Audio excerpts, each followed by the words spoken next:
Plastikabfall gegen Dienstleistungen tauschen. In Kenia können Slumbewohnerinnen und Bewohner gesammelte Plastikabfälle gegen sogenannte grüne Punkte eintauschen. Die Punkte können sie für Dienstleistungen wie Essen, Trinkwasser, WCs, Duschen oder Wäschereien einlösen. Mimi inanisaidia pakubwa sababu saa ingine naweza kuwa nimeenda kibarua sijapata pesa. Sasa nimerogota hizi plastic, nimeleta haraka, nimepata chakula kwa haraka. Imenisaidia pakubwa.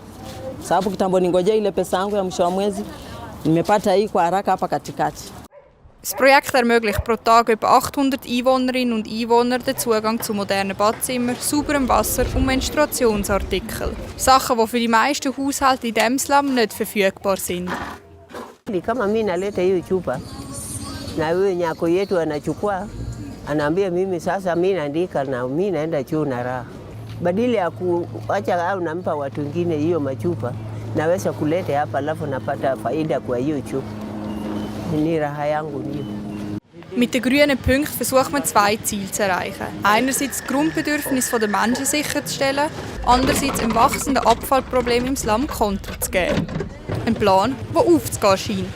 Nur schon im ersten Viertel dieses Jahres haben die Bewohnerinnen und Bewohner 2 Tonnen recycelbaren Plastik gesammelt und eingetäuscht.